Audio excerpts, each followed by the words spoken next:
আজ তো ধর্ষকের কোনো বিচার হচ্ছে না, ধর্ষণ হচ্ছে পাইকারি দরে, বিচার হচ্ছে না। আইন এমন ভাবে ঘোরানো পেঁচানো, ধর্ষকগুলি খালাস পেয়ে যাচ্ছে।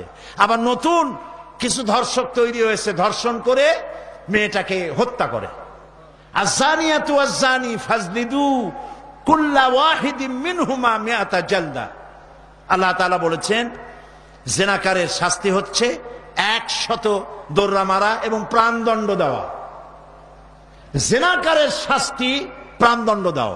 জিনা করেছে প্রমাণিত হয়েছে, অবিবাহিতা যদি হয় দোররা মারো, আর যদি বিবাহিতা হয় পাথর মারিয়া উড়ায় দাও।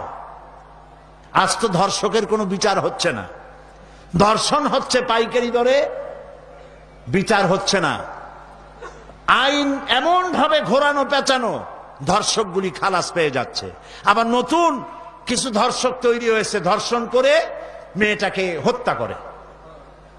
নাউজুবিল্লাহ, বলেন নাউজুবিল্লাহ। এগুলো মানুষ না, এগুলো জানোয়ার।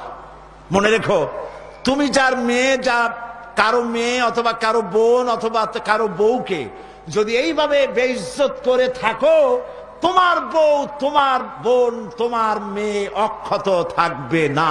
এই ধরনের তাদের উপরও ধর্ষণ হবে। বলেন নাউজুবিল্লাহ, বলেন নাউজুবিল্লাহ। অশ্লীলতার প্রচার প্রসার যত বেশি হবে, জেনা ব্যভিচার তত বেশি হবে, ঠিক কিনা? তারপরে ডিশ এন্টিনার মাধ্যমে হাবিজাবি ছবি এগুলি দেখানো বন্ধ করতে হবে। বিবাহ সহজ করুন, অশ্লীলতা বন্ধ করুন, জেনা ব্যভিচার ধর্ষণ এমনি কমে যাবে। আলহামদুলিল্লাহ বলে।